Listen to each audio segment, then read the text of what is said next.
여러분 안녕하십니까? 베레 목사입니다. 지금까지는 여러분들에게 기초 과정을 말씀드렸으며 이번 주부터는 본 강연을 들어갈까 합니다. 먼저 본 강연을 들어가기 전에 여러분들에게 말씀을 드립니다. 한 가지 내용만 계속하면 지루한 감이 있을 것 같아서 네 파트로 나눴습니다. 첫째 주에는 창세기를 강의하고요. 둘째 주에는 계시록을 강의하고요. 그리고 셋째 주에는 레위기를 강의하고요. 넷째 주에는 사복음서를 강의합니다. 또한 히브리서를 강의하도록 하겠습니다. 이렇게 하는 이유는 여러분들에게 다양한 복음의 진리를 전해드리고 싶어서 하는 것입니다. 모든 성경이 그렇지만 특히 구약은 문자대로 읽으면 안 됩니다. 문자 속에 반드시 진리가 들어있다라고 생각을 해야 합니다. 오늘은 창세기 1장 1절부터 강연을 시작하도록 하겠습니다.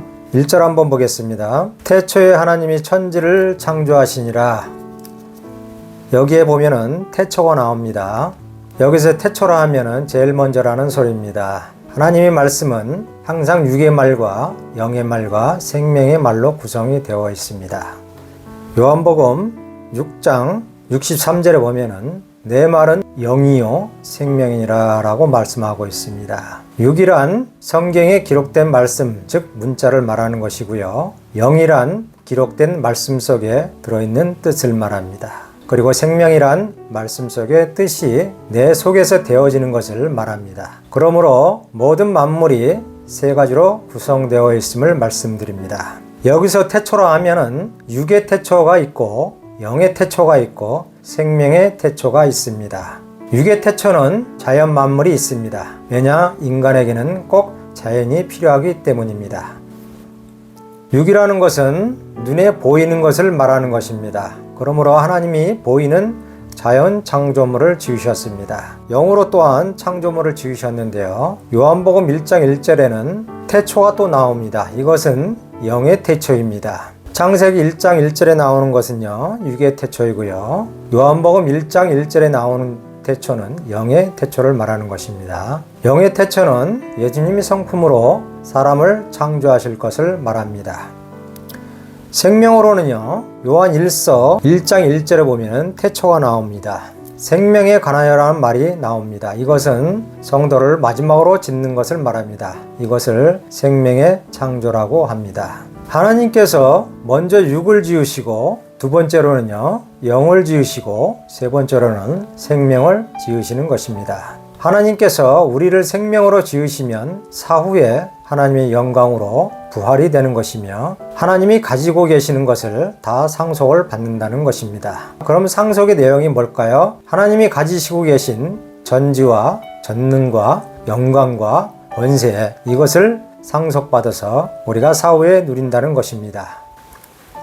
이것은 세상의 상속이 아닙니다. 그러므로 우리는 창세기 1장 1절을 읽을 때 태초에 하나님이 천지를 창조하시니라, 여기서 끝나면 안 됩니다. 이것은 자연 만물이고요. 우리는 하나님께서 뭐 때문에 천지를 창조하셨는가에 대해서 알아야 합니다. 뭐 때문에 천지를 창조하셨을까요? 그 목적이 있습니다.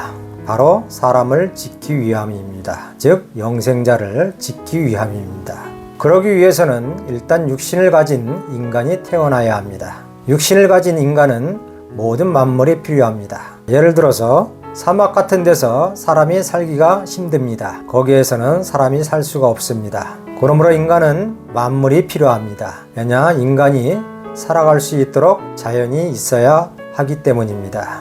만약에 자연이 없으면 첫째로 나무가 없으면 산소가 안 나옵니다. 둘째로 곡식이 안 나옵니다. 사막에 무슨 곡식이 있겠습니까? 이런 것들이 인간들에게 필수적으로 필요하기 때문에 하나님께서 만물을 지으신 것입니다.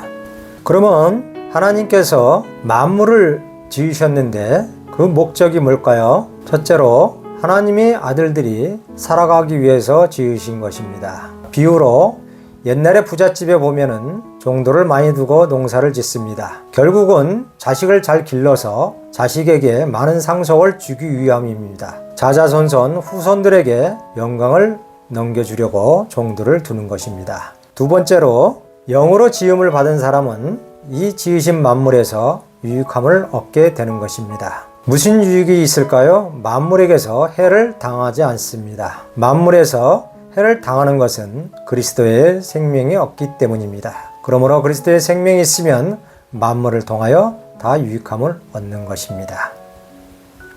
그러므로 하나님께서 3번 짓는 것은 천지라는 것이 태초도 3번이고 천지도 3번입니다. 그리고 하나님도 3번입니다. 육의 하나님은 여호와, 영의 하나님은 예수님, 생명의 하나님은 아버지가 되시는 것입니다.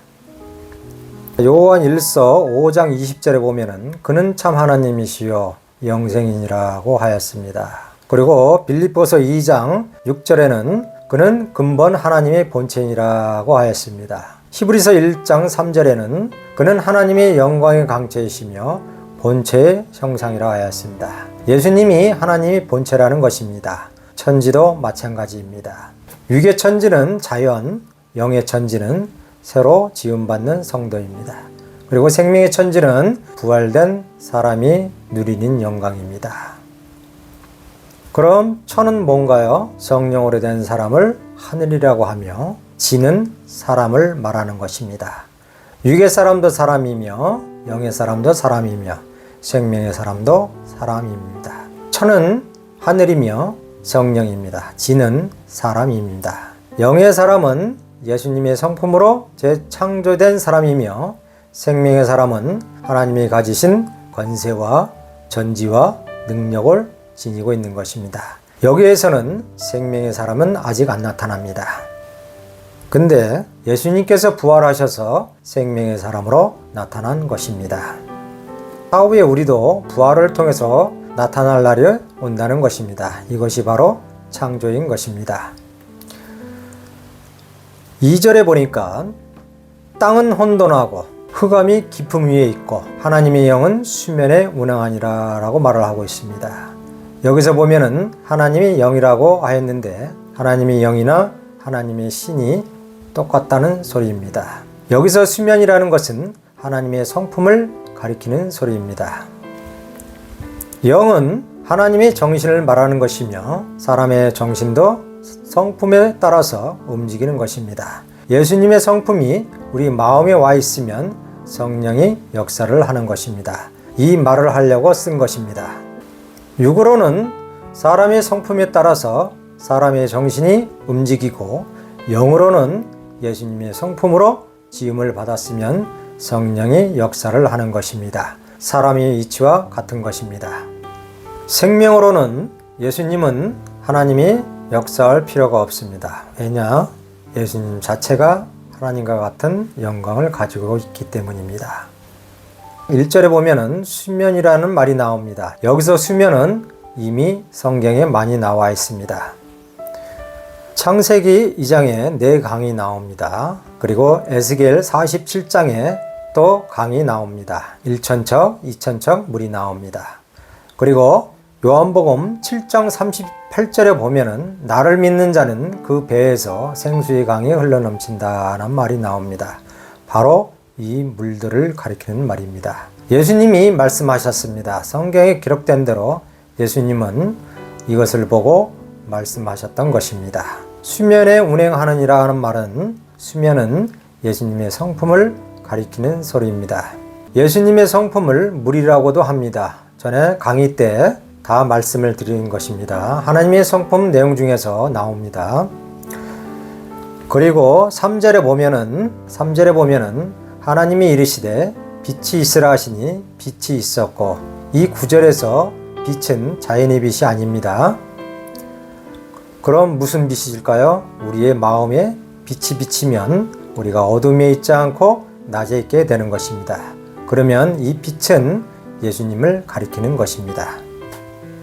요한복음 1장 5절에 보면은 예수님이 빛을 비추시되 사람들이 싫어하다라 말이 있습니다.